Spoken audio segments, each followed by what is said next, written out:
चंद्रयान 3 को स्लो बताकर चंद्रयान 3 का मजाक उड़ा रहे थे।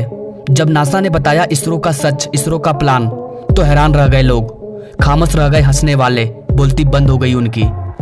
कुछ लोग बोल रहे थे कि इसरो के पास वो पावर नहीं है कि वो सीधा चांद पर लैंड करे, इसलिए 42 दिन में घूम घूम कर धीरे धीरे पहुंचेगा चंद्रमा की सतह पर। लेकिन नासा ने ऐसा क्या सच बताया कि सबकी बोलती बंद हो गई। स्वागत है आपका बीएस मोटिवेशन के एक और वीडियो में। मैं हूं विकास और आप देख रहे हैं इंडियन फैक्ट 1। नासा ने जब बताया कि मंगल ग्रह पर जाने के लिए उसने कौन सी टेक्नोलॉजी, कौन सी मेथड का यूज किया है, तो लोग हैरान रह गए, क्योंकि जो टेक्नोलॉजी नासा ने मंगल ग्रह पर जाने के लिए यूज किया था, उस टेक्नोलॉजी का यूज इसरो चांद पर जाने के लिए कर रहा है। यानी कि इसरो ज्यादा एडवांस टेक्नोलॉजी का इस्तेमाल कर रहा है चांद पर जाने के लिए। और आपको बता दें कि इस टेक्नोलॉजी का इस्तेमाल हम पहली बार नहीं, तीसरी बार कर रहे हैं। चंद्रयान 1, चंद्रयान 2 और फिर अब चंद्रयान 3। यहाँ आपको बता दें कि चंद्रयान 2 के लैंडिंग क्रैश से इसका कोई लेना देना नहीं है। बात हो रही है धरती से चंद्रमा तक चीजों को भेजने का जो तरीका इस्तेमाल किया है इसरो ने, उसकी बात हो रही है, जिसको लोग स्लो कह रहे थे। असल में वो बहुत ही एडवांस एस्ट्रोनॉमिकल और फिजिक्स से रिलेटेड एक ऐसा कैलकुलेशन है जो कि एडवांस कंट्री की एडवांस इंजीनियर ही कर सकती है, जिसके पास काफी ज्यादा नॉलेज और विजडम है। और ये बात आप कॉपी कलम में लिख लीजिए कि without wisdom knowledge is nothing.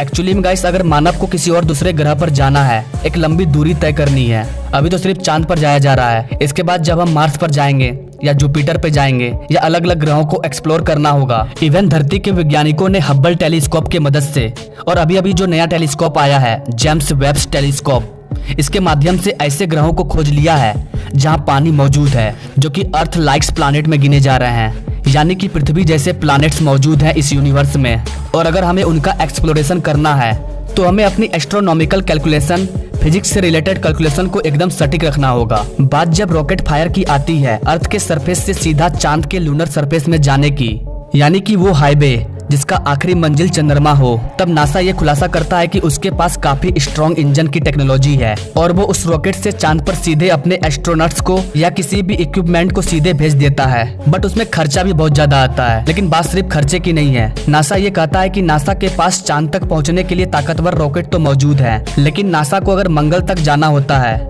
या इसके आगे की यात्रा करनी होगी तो कोई भी रॉकेट उसे डायरेक्ट नहीं पहुंचा सकता। उसे भी इसी मेथड का इस्तेमाल करना पड़ेगा जिस टेक्नोलॉजी का यूज भारत कर रहा है चंद्रयान 3 को भेजने के लिए। और इस मेथड में इसरो आगे निकल चुका है, क्योंकि गाइस जो इस मेथड का जितना ज्यादा इस्तेमाल करेगा, इस टेक्नोलॉजी से, इस सिस्टम से किसी सैटेलाइट या लैंडर को लैंड करवाएगा चांद पर या किसी और भी ग्रह पर, तो उसके पास एकदम सटीक एस्ट्रोनॉमिकल कैलकुलेशन करने का ज्ञान हो जाएगा, एक अच्छा एक्सपीरियंस हो जाएगा रियल टाइम में, और उसके बाद वो लंबी दूरी की यात्रा इजिली कर पाएगा। और इसीलिए तो गाइस भारत का मंगलयान पहली बार में सफल रहा, क्योंकि हमें इस मेथड का एक्सपीरियंस था। आपको बता दें गाइस कि इसरो का ये जो टेक्नोलॉजी है स्लो नहीं है, यही टेक्नोलॉजी हमें हेल्प करेगा मंगलयान 2 को भेजने में या मंगल ग्रह से भी आगे की दूरी तय करने में। जितना ज्यादा इस मेथड का यूज भारत करेगा उतना ज्यादा एक्सपीरियंस हमारा बढ़ेगा और हम ज्यादा डिस्टेंस वाले मिशन में फेल नहीं होंगे। 31 मई के रात 11-12 बजे के बाद चंद्रयान 3 को पृथ्वी की कक्षा से चंद्रमा की कक्षा में भेज दिया गया, और अब वो चंद्रमा की कक्षा का उसी तरह परिक्रमा कर रहा है जैसे कि उसने पृथ्वी की कक्षा में परिक्रमा किया।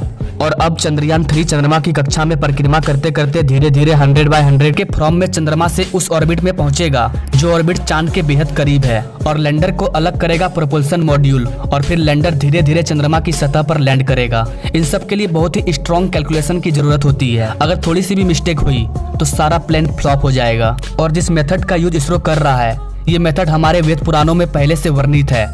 हमारे ऋषि मुनियों ने जो करेक्ट एस्ट्रोनॉमिकल कैलकुलेशन किए थे, लगभग वही दिमाग हमारे साइंटिस्ट लगा रहे हैं। और आपको बता दें कि डायरेक्ट रॉकेट भेजने की टेक्नोलॉजी तो नासा, रूस, चीन के पास भी नहीं है मंगल ग्रह तक। इसी मेथड, इसी टेक्नोलॉजी का इस्तेमाल करना होगा हमें मंगल ग्रह, जुपिटर या और भी सुदूर ग्रहों पर जाने के लिए। आई होप कि गाइस आपको ये चीज समझ में आई होगी कि भारत का चंद्रयान 3 स्लो नहीं है, ये एक बेहतरीन टेक्नोलॉजी है जो कम से कम बजट में हमें चांद पर पहुंचा रहा है। और इस टेक्नोलॉजी का इस्तेमाल सभी देश नहीं कर पाते हैं, क्योंकि इसके लिए बहुत ही सटीक कैलकुलेशन की जरूरत होती है। वीडियो अच्छा लगा तो इस जानकारी को ज्यादा से ज्यादा शेयर कीजिए, क्योंकि ज्ञान बांटने से ज्ञान बढ़ता है। मिलते हैं नेक्स्ट वीडियो में एक नई जानकारी के साथ, तब तक के लिए जय हिंद।